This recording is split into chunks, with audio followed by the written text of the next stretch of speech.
Opening day at Santa Anita is just a few days away. Tuesday, December the 26th. Always a treat, kind of a late Christmas present to the horse players. It sort of feels like that unofficial start of the racing year where you'll get Santa Anita started up. You'll have, the good racing going on at Gulfstream Park. Great action all over the place at fairgrounds in Oaklawn at this time of the year. But for the focus of this show, we'll be talking about the graded stakes races on opening day at Santa Anita. There are 6 of them. My good friend Barry Spears joins me as always. Barry, buddy, how are things going for you as we get closer and closer to Christmas?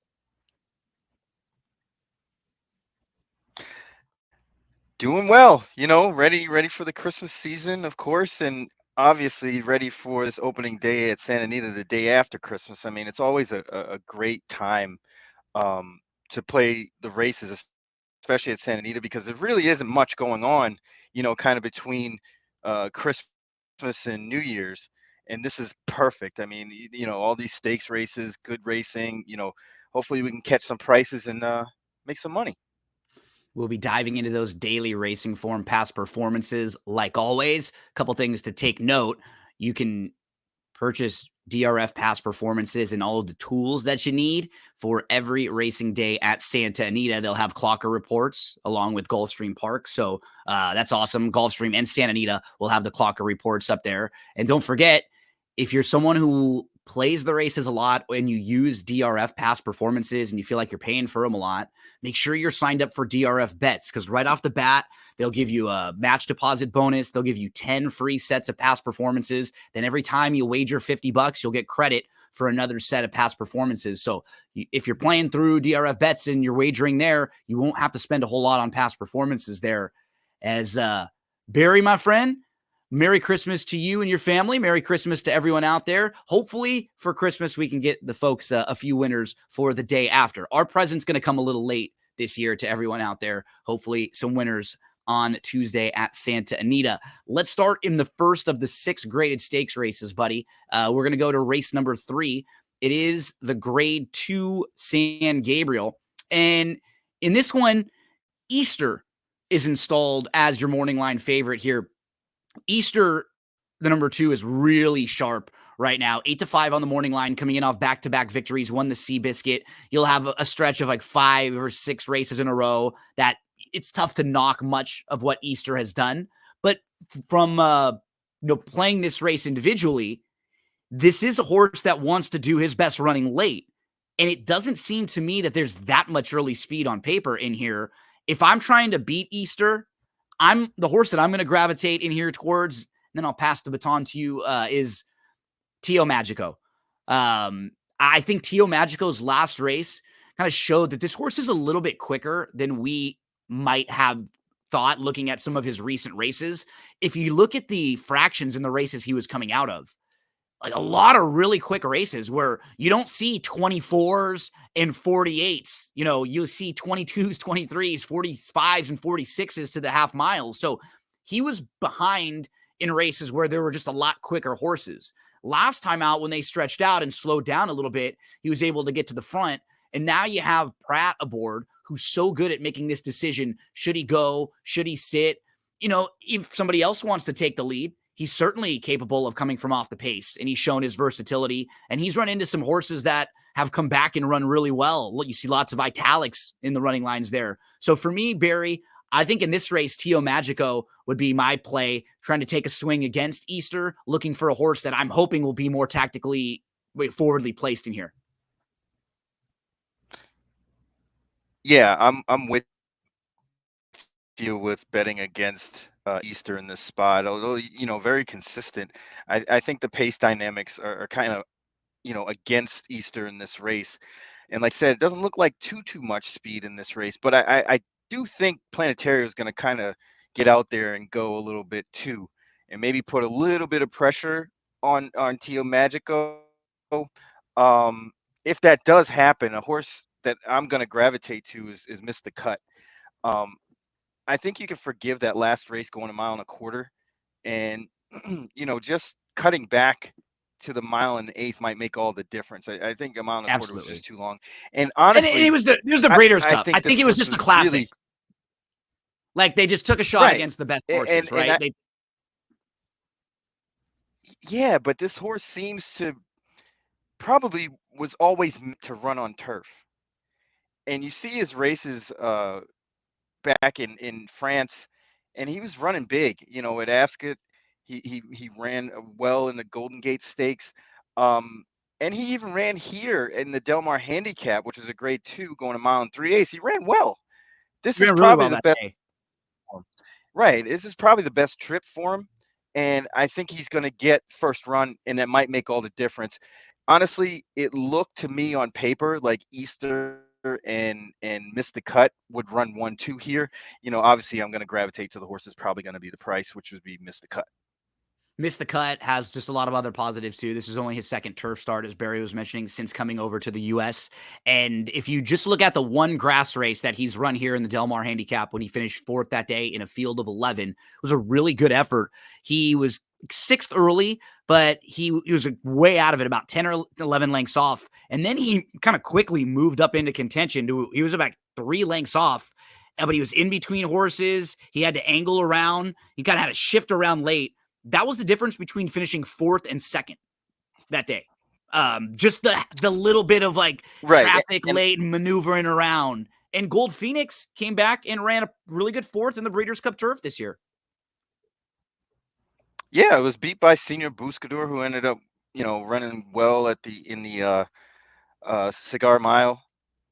And I just think this horse is probably a turf horse all along, and I dig the rider switch to Irad. It's probably going to make a lot of difference having him on this horse. Yeah, those are the two to me too. And just from like a running style, I think that last race, let's just eliminate it, and we can see that he has a decent amount of tactical speed in here. I really think he could sit a nice trip. I'm hoping Tio Magico goes. Those are my top two, and I do think Easter. Like I'm not knocking Easter, but if with the way he runs, I could see it being like another good effort in a second or third from him. Like no knocks on what he does every time from a class perspective. If they do battle a little bit early, then he's going to be really tough to hold off. Yeah, I mean, that's where the gamble is in this race, is whether you think that Easter's going to get enough pace to run at. It's definitely possible. It's just you got to weigh your options and try to look for the value. And I think Easter and Miss the Cut might be a good exacta here. Barry's on Easter missed the cut. I'm giving Tio Magico a little bit of a look with Pratt, hoping this one sits close. But I'm also very, very fine with miss the cut as well. If you're looking to play against Easter, I had those pegged as my top two. I kept trying to get to War at Sea. He finally won on the synthetic last time out after a string of a little disappointing races. He had a wide trip, but I just need to see a little bit more from him against this level of horses. Trying to get to Astronaut, I could see him being a little forwardly placed in here. Like, I don't think he's really that fast. I think he's a little faster going even longer. And in some races where there's just no speed, he can end up there. But he's not really like a speed demon. In his last race, if you're kind of playing if you're playing the common rival game, Barry. So on the race that we just watched of Miss the Cut, who you like, Miss the Cut was fourth and Planetario finished fifth that day. So we look at Planetario, who easily beat Astronaut. And if you just play that common rival game, like I much would prefer Miss the Cut over Astronaut, who are similar prices. Astronaut might be kind of the sacrificial lamb here in this race. If they want to get aggressive. And I think yeah. And I I don't called think the that'll be good for them. Yeah. It's hard to tell. I mean, because sometimes, like, for example, if Tio Magico doesn't break all that great, it's possible that Astronaut might inherit the lead just by accident, and then it kind of screws up the race. The one who could also make things a little bit weird is the one with Dottori, because he gets really aggressive sometimes. And if this horse draws the rail and he looks back and says, this horse can go quicker than they've been going, just maybe 3 or 4 of the last 5 races, I could see them at least being a nuisance and maybe trying to get aggressive and feel like, hey, that's probably our best chance to win this race, not necessarily sitting next to Easter and trying to close with him. Yeah, I tried to get to Eastern Ocean. Me too. For that reason, and I just think he's just a cut below. Yeah, I don't think I can get there with him. I could see him muddying up the pace a little bit. Not necessarily winning the race, but like getting aggressive and then that making things a little bit easier actually for a horse like Easter or some of the other closers in here. So interesting grade 2 race to kick off the graded stakes action on this 11 race card at Santa Anita. Remember, on opening day, it's an early post, 2 o'clock p.m. Eastern time, 11 o'clock a.m. local time. As we move to race 5, Barry, this one is the second of the 6 graded stakes races on the card. It is the grade 1 American Oaks for 3-year-old fillies going 1.25 miles in here. Anna Set will be the heavy favorite and the horse to beat. She's just done so little wrong in her whole career, in particular since coming over to the U.S. And all the credit in the world to her and Leonard Powell for the work he's done with her. Rispoli's been aboard her for her last 4 races. Her 2 losses came when she ran into a lone speed horse, Ruby Nell, last time out. And she then 2 starts back, lost to a really nice horse named Didia. And other than that, she's beat like the better of the horses in her age group and division out here. This will be the final time that she's facing these 3-year-olds. Yeah, definitely the horse to beat in this race. Although I'm not really fond of her running style. She comes from way Yeah. out of it. And we saw last But time out, right? She can run mm, well and get beat by a horse that has more speed. yeah, and honestly, this race looks like a 2-horse race to me, between Anisette and Be Your Best. I can't really trust a horse like Musical Mischief, although has run good the last 2 times, but wildly inconsistent. And I think that number, that buyer number that she got on November 23rd is a little bit overinflated. She had pretty much a perfect trip, so that's not real representative of her I know. true talent. And she's never tried the turf. So exactly, and that's tough to take at 3-1. So her dam never tried the grass. She is a half to grade 1 winner, Bright Future, who won the grade 1 Jockey Club earlier this year. And what I do think too, I actually think that the 4 or no, the 3 grace period is in this race as sort of a rabbit for Anisette to try to keep the pace at least honest and make sure that no one can get out there and go lone speed and dictate it. Because if you see, Grace Period was able to show a little bit of speed 2 starts back. Last time out came from off of it a little bit, and now they're going longer. I don't think she's in this race to try to sit back and close with her stablemate, who's a much stronger closer. I think looking at the race, people get upset sometimes when you say a word like a rabbit, but her best chances to win or to place in this race would to be close up early and to try to, Sure. be a part of a slow early pace and get in front of other horses. So I'm not saying that she's in here not to try to run well, but the point of her in this race, I think, has got to be just to make sure like the 7 isn't out there setting it easy. Yeah, and that makes a lot of sense. A horse that actually kind of caught my eye, that I don't know kind of what this horse's running style is, and it's kind of why I shied away, is the 4 Alonda Yeah. Queen. Total I'm wild not card in really the sure race, what they're right? gonna do. What are they gonna do? Are they gonna be in the lead? Are they gonna pull back? I really don't understand what they're gonna try to do. The horse does clearly have a little bit of talent. It's just a matter of working out a trip, but I'm not really sure what you're gonna get. Yeah, you can make some excuses just for those 2 races over here. She lost to Maj, who went wire to wire that day, and Maj actually was second in the Breeders' Cup Mile and came back and ran really well that day. And then on December the 3rd, last time out in the Matriarch, she did have legitimate trouble all the way around. Like down inside with nowhere to go, drew the rail that day. And right off the bat, you could see she wasn't that far out of it. She was like 4 or 5 lengths out, and then she got pushed a little bit back from the rail. She had to settle about 5 out of it, but she was just buried behind horses. She was 11th throughout a lot of that race with absolutely nowhere to go. So in this race, like what we were talking about, there aren't that many strong contenders. At least I feel like in this race that really upgrades her to where, if she's like 7-2 and above, I would have no problem with people wanting to throw her into exotics or take a swing on her, because even with her poor races, you could tell the strength of the races she exits, because she got really, really high buyer speed figures, even for finishing way behind.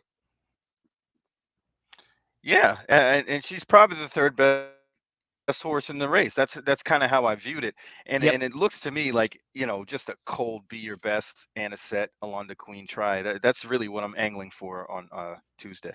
Be Your Best faced the boys last time out, and she came out of a nice race with SEAL teams and Web Slinger, who's really, really strong. 2 starts back, you can absolutely eliminate that on the yielding turf at Belmont and Aqueduct. One of the other poor races came, at Belmont Park. Maybe it's a little too forwardly placed early on, something that had never really been her running style before, when she was like right on the lead. And, for the most part, you sort of know what you're going to get from her. She comes running. She fits really well in this group. I have absolutely no knocks on her. I agree with you. I like eliminating horses.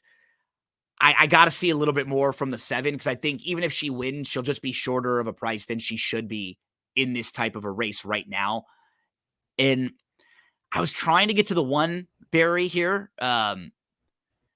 Her I just don't know from a class standpoint. Like, it doesn't always work this way, but she's only earned 26,000, in her 10 races. It just feels like she's not been in against the top level of company. I agree, totally agree. I think she's just a little bit below this level. Probably needs some more racing in America before I can actually trust a horse like that. Yeah, This is tough take and I tough to and take a horse like this if in a race like this. if she was double her price, I would take her. If she was 8 to 1, right? Like, then I'm like, okay, You might you get it. know, yeah, and if so keep that in mind if you're playing this race individually and she's double, because visually that last race, if you can go back and watch it from Windsor, it was impressive. She had a slow start. She was 6 lengths off or so. She was eighth, ninth, and then she kind of weaved her way through traffic, and then she tipped out and made a quick little like push button move to the lead. Again, I just don't know who she was beating and how it like what level it was against, but if you get more value for her, I could be fine with using her and saying, hey, you can only beat who's in front of you. Maybe she can come over here and beat a group that we don't think is the deepest in the world. It maybe feels like there are 2 or 3 top contenders in here. 1 or 2 of them get in some trouble. 1 or 2 of them doesn't show up. And maybe she's a little better than we thought, So I think price always has to dictate it. You know what's a little weird about the 1 is the horse has 8 different riders in 10 races. Which it's never a positive, right? Like, sometimes there can be different reasons, but I just never see that as a positive. No, me neither. It's like someone had to have been like, yep, let me come back next time. Like, let me give me another shot. Everyone's like, that's okay. We'll go in a different direction. But that's a look at the Grade 1 American Oaks, which is race number 5.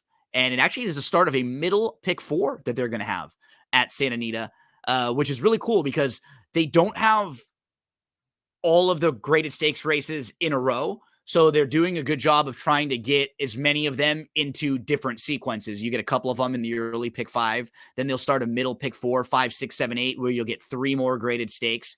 And then in your late exotics, you'll get 3 more in races 8, 9, and 10. So they spread them out. You'll get good races all throughout, good quality. And then honestly, like some of the non-graded stakes races are maybe even some of the really better betting races on the day too. So good little mixture of all of those. Barry, let's go back to the dirt now. Let's go to the Grade 2 San Antonio, which is going to be race number 6. This one will kick off the $1 pick 6. And this one will have Brickyard Ride stretching out from sprints. And he's going to be on the lead in here, right? Like, he's really fast. And I think that will maybe, like, I actually like that he's in this race for the horse who I'm going to end up on in here. But you have some horses who are used to being close, or on paper you would think want to be close, and I don't think they're going to be able to in this race with him in here. No, he's too quick, but it just doesn't want to go this far. Yep. And I think Brickyard Ride is just going to set the table for the horse that I like in the 1, Stiletto Boy, who just kind of outclasses the rest of these horses. This was a tough race to kind of analyze because It you have was. horses doing different things, coming off layoffs. It's really tough, and there's speed in here. Like Salesman, you would think that horse is going to be forwardly placed. Might not be on the because lead, it but worked so definitely going to be well close up. for them last time, right? Like that's the thing. Like just go that trip was so good, Big just time. getting aggressive. But now if they can't get in front of a Brickyard Ride, like I'm with you. Like I was looking for a horse almost exactly like you did with Stiletto Boy, a horse who I know has enough speed to stay relatively close and be within a couple lengths, but can pass horses. I ended up on Newgrange for that exact same reason, because I think Okay. Newgrange will be able to sit the trip he sat in the San Pasquale. He's going to go third start off the long layoff. I can eliminate the race when he lost to Stiletto Boy, because following that, he was off on a long layoff. So I can say in my head something went wrong that day. We didn't see him again from March all the way to October. Shows up in October and he loses to Practical Move, who was going to be the dirt mile favorite, or the second choice. And I think it was 3-1 on the morning line before the sad week that happened right before leading into the Breeders' Cup. And following that, he ran into a sharp Mr. Fisk and Skinner, who in a race where he was a little closer early. Like I'm hoping he sits more of the trip he sat when he wins the Southwest and when he wins the San Pasquale. I think that's kind of the trip you're looking for in here too, right? Yeah, absolutely. Just right off the speed. Stiletto Boy, has shown good kick in the past, and this is probably the weakest field he's raced against in a long I time. agree. And I and I agree. think he just fits well. He just kind of tossed that last race. He just was not ready. He was tailing off. You see the race before that in the Pacific Classic, he did no running at all. He was definitely over his head there. But dropping into this spot makes a lot of sense. 4-1 is good. The other horse that kind of catches my eye is Mixto at a big price.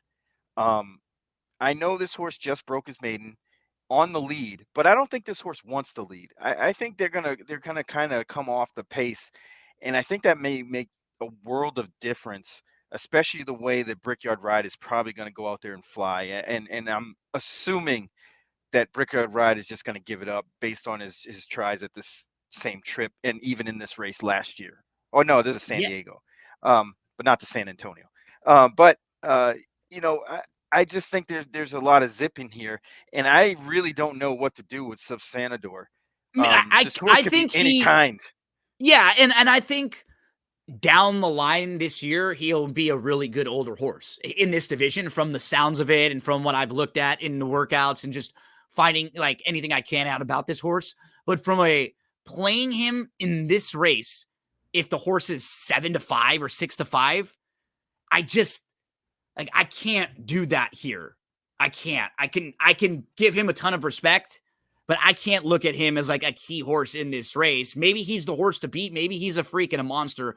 I just off the long layoff, first time here, a lot of questions. Like No, I thank much you.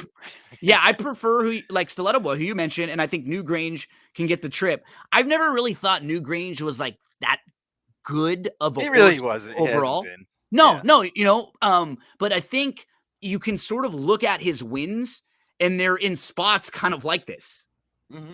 Absolutely. where it's not that deep of a field and he gets a pretty good trip. And Honestly, I was thinking that Subsanador was going to probably be third choice. I kind of if had the inkling that Newgrange would probably be the favorite.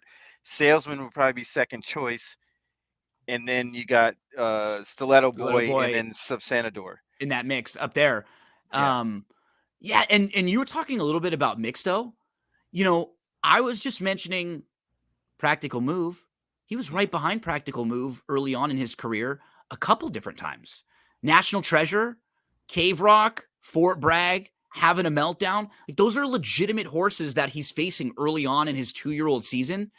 And he didn't run poorly in a few of those races. And the one that he did was in the Futurity when he had some legitimate trouble. The others, he ran well. So while his figures for a while were a little bit lower than some of the others, it wasn't like he didn't face good horses. Those are races where I'm really fine with using horses that have like lower speed figures. If I know how good the horses that they faced are, I don't mind if their figures are a little bit lower. I agree with you. He's kind of interesting coming in here, just looking at the trips these horses could sit. I think he could be probably right in exactly what we're hoping for the two horses that we like. And he may be 3 to 5 times the price of them. Yeah, absolutely. But one thing of note with Mixto is you see the improvement from 2 to 3 after that layoff, and those are the kind of things that I look for, and you see the You point it out pattern. all the time. Yeah, you see the pattern. He comes off the layoff running, you know, Best speed figure, and then he's improved and in then he's each of them. improved since. But you got to also note that those 3 races were with Lasix, and he's not getting Lasix on Tuesday. So that might affect a little bit of it. But coming back off the layoff is a lot kinder trip. And I think that horse might show up kind of late. At a very big price in here in a short field. So Mixto, worth throwing into some of your exotics, as we've pretty much talked you through everyone in this fun San Antonio with some question marks on most of these. Horse like Stiletto Boy, if he runs like one of his best races, he'll win this thing. But he's been not at his best recently, and that's why you'll get a little bit better of a price on him in a spot like this. Major question mark about Salesman, Brickyard Ride. Can he go this far against this type of a group? New Grange, like how good is he? Subsanador, total wild card coming in for the first time. And Mixto, he continues his ascent. Race number 6, the grade 2 San Antonio on Tuesday, December the 26th at Santa Anita. That was the first 3 graded stakes races. We have 3 more to discuss. Barry, let's get to race number 8. It's the grade 1 Malibu. In this race, we'll have Speedboat Beach, who took a lot of money in the Breeders' Cup Sprint and faded late. Speedboat Beach is the horse to catch in here, but even though he's won at a mile on the turf, I don't think this 7 furlongs is really the type of trip that he wants. He should be out front in here, though. But after him, I do think there's an intriguing group of other horses that feel like they are sprinters. They feel like they're horses that are really good at like between 6 and 7. There's some horses that seem a little bit more versatile than Speedboat Beach, who I don't think is going to be sitting off of horses at all. So, and I know you've been high on a horse, Fort Bragg, who got a nice kind of soft prep race under his belt last time out, and he's been aiming for this race. Talk to us about how you see the Malibu. Yeah, I'm kind of cold on Fort Bragg in this race because there's a ton of speed in here. I mean, Speedboat Beach is probably going to be out there winging it, kind of setting it up sort of for Hijazi. Beyond that, Matanzas Creek probably will want to be forwardly placed here and add to that pace. That being said, I ended up on number 1, Giant Mischief. I think this horse is sitting on a good race. I've seen horses like this for Brad Cox just draw away and win big, and it's that same pattern we were just talking about. Although this isn't from 2 to 3, this is during the 3-year-old year. So you see the horse ran on September 20th and ran a big race. Laid that horse off for a bit, comes back running. And honestly, you see the workout since, this horse is probably sitting on probably his tip-top performance. If there's any time this horse is going to run big, it's going to be on Tuesday. The price is right at 5-1. May get a bet a little bit. The home team, and the Bafferts are probably going to get bet as well. So I think that price will probably hold. You'll probably be about 5-1, 9-2 ish. And that's perfectly fine. Horse like Ray's Kane, I have no confidence in. He's a dead closer unless it just gets really wacky up front. Damon's Mound is definitely a nice horse too, but I think that one might get lost in the shuffle of being kind of a stalker that gets cooked in that pace. And I think, Giant Mischief is just going to sit the perfect trip. He doesn't have much to knock. All you can look at his entire career, and you can put a line through the sloppy track in the Rebel when he was just going a little too far. Even the mile race at Remington in the Springboard Mile, maybe that's just a little bit out of his scope. Everything else is really good. Even last time out, he lost to a horse named Traeger. This is a sharp horse who was out here in Southern California and went over to Keeneland and Churchill. Traeger has won 3 of his last 4, and his loss came by a neck. in a good race at Keeneland off the bench. So he got beat by a good older horse last time out, and now he's back in with 3-year-olds. He's got some versatility to him. So I'm not as worried about the rail because he's not a horse who like needs it. If he has to take back a little bit more, I think they can kind of place him wherever he wants. And I love when you have a horse like this who has had a race and then a layoff and then a race and then a layoff and then a race and then a layoff. And they're finally being able to come back and put 2 starts together. He ran less than a month ago. He should be very fit in this race, probably the fittest he's been in any of his last 4 or 5 races, Barry. Yeah, that those past performances is the quintessential Brad Cox horses. Like all his good horses have running lines like this, and they show up when they run. Um, I don't expect anything different. I think they're out there to get the money. What I'm going to do in this race, this is the race that kicks off the late pick 4. I'm going to throw out Speedboat Beach and then play the next 3 or 4 horses in my pick 3s and pick 4s. So I'm going to toss Speedboat Beach and just think this is too far for him. Like you said, I think there's at least a couple others that'll be making it difficult for him and keeping him honest. So I'm going to use Giant Mischief. I'm going to throw Fort Bragg in because I do think he can be the one of those sitting off if Baffert doesn't want these horses all battling each other, and maybe he can sit behind them. The others that I'm going to throw in are the 2 outside horses, Hijazi, who I think gets a pretty good trip in here too. And then, like you mentioned with Raise Cane, I wouldn't want to necessarily bet him to win because with his running style, there are probably many versions of this race where he gets just outrun a little too much early on. But I think there could be some versions of this race where they do have 3 or 4 of these horses go, and he will get the trip and come running late. So on like a pick 4, I would love to have him. I would be a little more cautious betting this horse to win. So that's going to be my approach to this race is just, hey, chuck out Speedboat Beach and let's use kind of that next tier of horses in some of the exotics because I like them better at 7 furlongs. Yeah, I'm with you. Speedboat Beach is a freak, but only only up to 6 furlongs. I don't think that horse really wants to go 7 or farther, not at this level. And I think it just opens up the possibilities for Giant Mischief to run a really good race, get a perfect trip, and then that's when you bet against Giant Mischief the race after this one.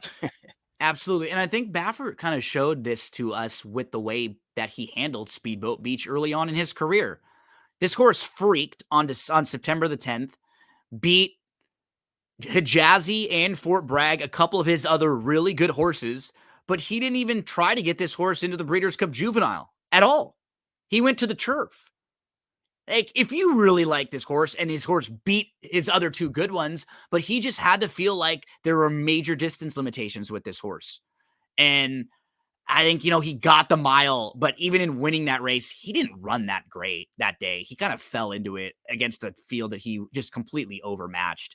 And look how slow they went to the half mile that day. Like he that's the slow. He's not going to be in races where they're going 47 and change. So yeah, Speedboat Beach, we're taking a swing against in the Mathis Mile. Or excuse me, Speedboat Beach, we're taking against in the Malibu. Next up is the Mathis Mile. That's where we head for the 5th of 6 graded stakes races on Santa Anita's opening day card. Barry Spears joins me. Barry, let's talk Mathis Mile. It is 1 mile on the turf in here. Some of the horses who will take a lot of support. You'll have Almendares, who's been very good. He's won 2 of his 4 starts over here, and he has a nice closing kick.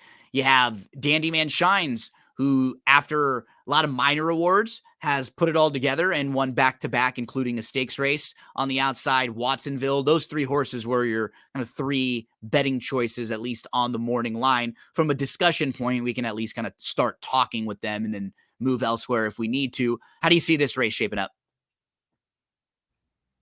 Yeah, this is an interesting race because for a mile race, there's really not any speed in here, and o- of course, just pouring over these past performances, I really had to come up with the only speed horse, and that's Calm Sea.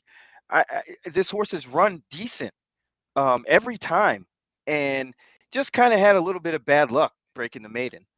And then last time on November 10th at Del Mar in the Let It Ride, kind of, was Well, part they of were going so much faster than they'll be going in here, similar right? kind of pace. Absolutely.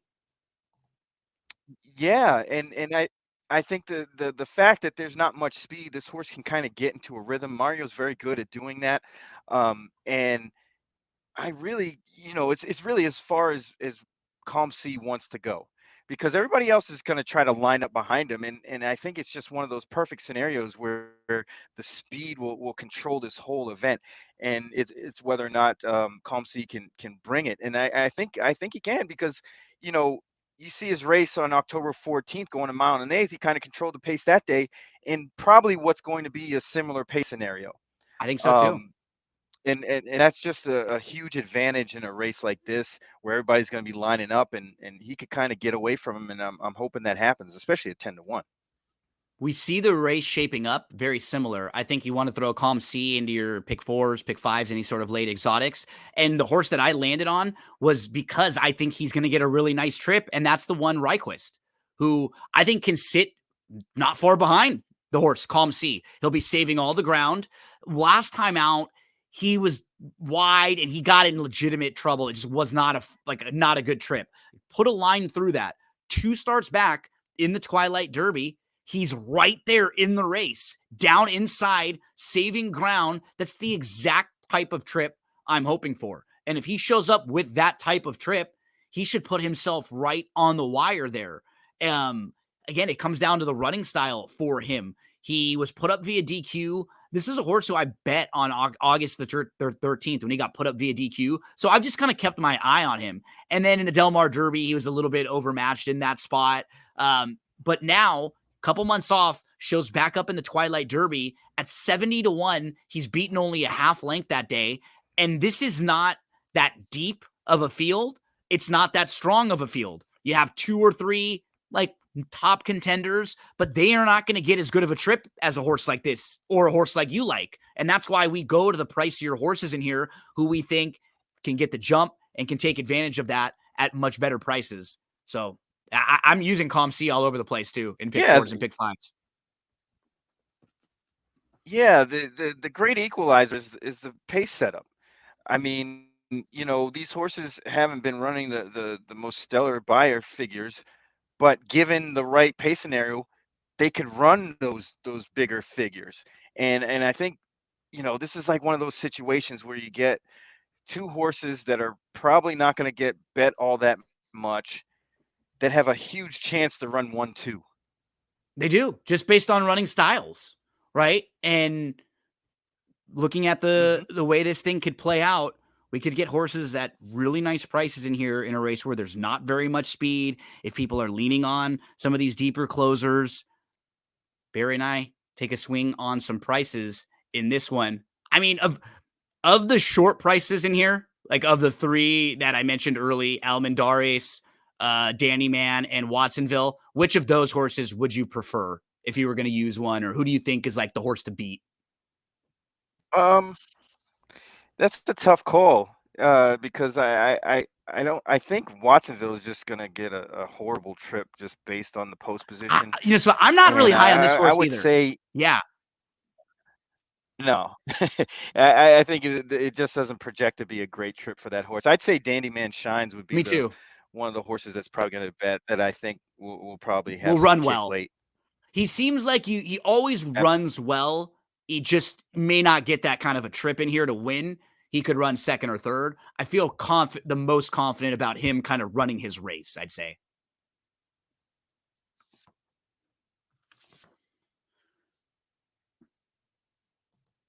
Okay, my Good call. man. Yeah, that's how I feel about this race. I mean, the four in there, Almendares.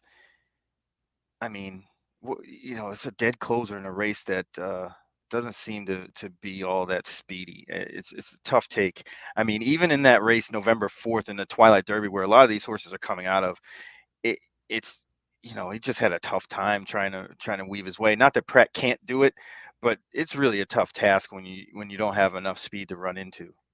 Well, and keep in mind, for example, just how I kind of handicapped this race in that Twilight Derby, Almendares was in there with Ryquist. And Almendares came from way out of it. Ryquist got a closer up trip, finished fourth, and Almendares finished fifth because he had to come from farther back. And now in this race, they'll be going a little bit shorter. So this horse may even have a little less time to navigate traffic and to get up if the pace isn't that fast. Look at how fast they went and set up for him last time out. And I like playing against horses who get that kind of trip, and he gets a big buyer speed figure. They go 23 flat, 45 and 3, like 45 and change there. Like, that's really fast for a mile. Of course he's going to run well in a race like that. Well, you see, like I was just saying before, where a horse gets a perfect trip and their numbers are gonna inflate, and it's gonna look like, they ran a stellar race, but it was just a perfect setup. I don't think that 95 is really indicative of what Almendares is. Me neither. I I think he's more of that 86, 87, 85 range. That being said, it's going to be tough to kind of run into the slow pace and still overcome the win. If he's not getting that fast, quick pace up front, I just don't see how that horse can win. He'd probably be around it, but it's going to be tough for him to win. At a short price, as we move to the La Brea, the Grade 1 La Brea, it is the sixth of six graded stakes races on opening day at Santa Anita. Some of the horses in here who will be taking money. You have clearly Unhinged, who is a multiple graded stakes placed filly. She was in the Breeders' Cup filly and Mare's Sprint, but prior to that, she was a really good second in the test, and she's run some good races. I don't necessarily look at her as like a short price horse that I think is going to be unbeatable. It does feel like there are another tier of horses that are fair prices, like others that'll be fancied. Big Pond is interesting. Howl's going to take some money. Daddy's Ruby also going to take some money. The horse who I'm definitely using in some exotics, Barry, is Royal Spa, the 5. She comes off of a race where she has her best speed figure. This is a Barry angle that we were kind of hinting at a little bit earlier. Look at her 2 races going long, eliminate them. She didn't run well in the Demoiselle, going a mile and an eighth on a sloppy track. She didn't run well in the Fantasy, going a mile and the 16th at Oaklawn Park. And she ran into nice horses that day too.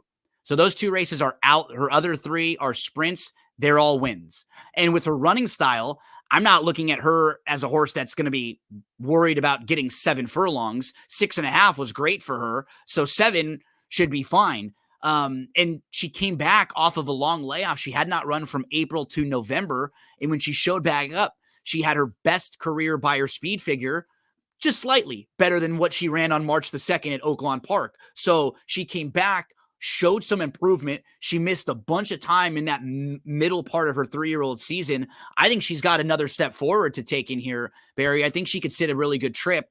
She's definitely going to be in the mix for me here, Royal Spa. Talk to us about how you see this race. I see it almost exactly the same. I mean, obviously, the kind of things that I like to see in horses, and when they come off the layoff running, it's just a telltale sign that the horse has improvement in him, in her. I mean, like you said, you eliminate those longer races, one in the slop, one at Oaklawn against horses that were way better, and even that Julia Shining race, she probably It wasn't wasn't bad. that good to compete that day. No, but she wasn't ready. I mean, you win a maiden going 6.5, then you get thrown to the wolves in a grade 2 in the slop going a mile And and that an was like eighth. 2 That's weeks usually been a later. winning formula, right? And it was just the horse was up against it, but you can see the improvement since. And then it kind of caps off with this race on November 8th.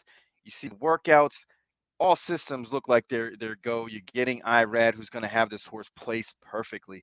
This isn't a big field, and he does his best work in races like this. So, I couldn't resist because there's enough speed in Ice Dancing, Fast and Shiny, Bangs, who's a huge long shot, um, and even Clearly Unhinged probably will have to kind of force the issue From out from the there, I think outside, so. which isn't Yep. ideal for that horse. So yeah, and Daddy's Ruby has speed. So there's enough in here. The horse that I'd be really afraid beyond Royal Spa would be Hal. That horse is on the improve, and probably is sitting on a nice race. I just don't think the experience is there yet. But it wouldn't surprise me if that horse wins either. Yeah, there were 3 on my radar in this race. We talked about 2 of them. You just mentioned the other, Hal, who was good at Keeneland. That maiden debut race was really, really strong, and then came back in workman-like victory last time out. I think she's got some ability. I like that she's proven at 7 also. And then the horse right next door to her too, Big Pond, who is a Calbred, so I think she may get a little bit dismissed in here, but look at her 3 races overall. Her career debut sprinting, she wins. In her second start, she wins in the stakes race. It's the Fleet Treat. It's against Calbreds, but she beats a horse named Ceiling Crusher, and Ceiling Crusher comes out of that race to win the Grade 3 Torrey Pines and the Grade 1 Cotillion.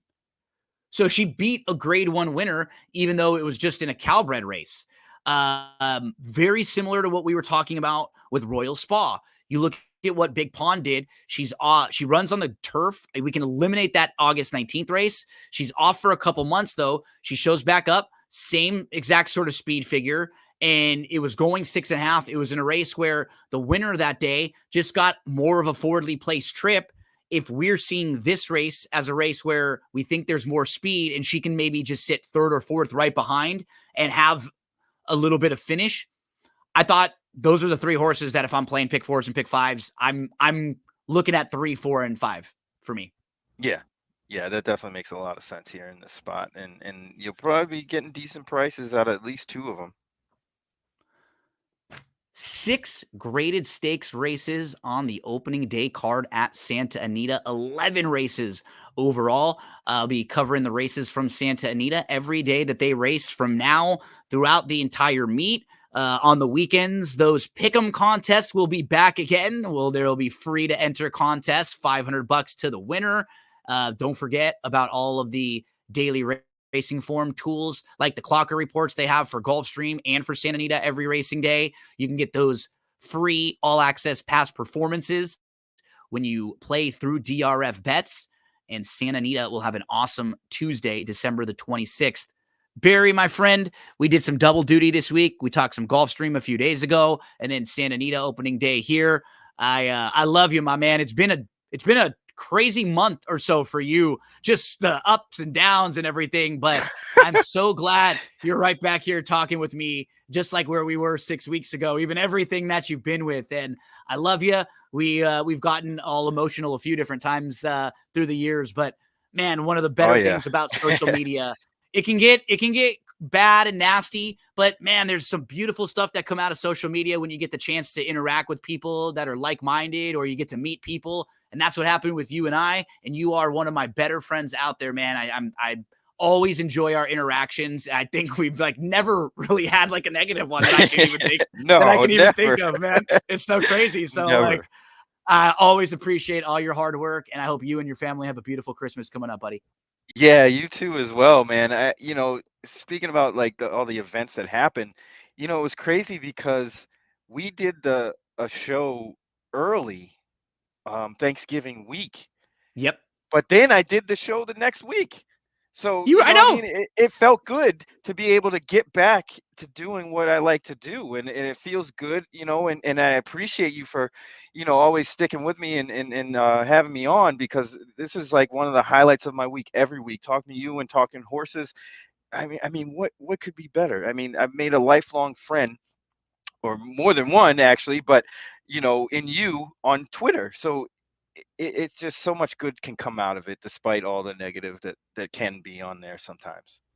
I hope all of you out there have a fantastic Christmas with your families, with your friends. Thank you so much for tuning into our shows this year, our videos, the podcast, supporting all the stuff that I do out there, and that we've been able to do. And I wouldn't be putting out the videos and doing that without you guys all watching and to support. So again, happy holidays to everyone out there. Thank you to Barry. Thanks to all of you. And we'll be back talking lots of Santa Anita, talking lots of Gulfstream in the coming days. Good luck, and hope you all crush it on opening day at Santa Anita.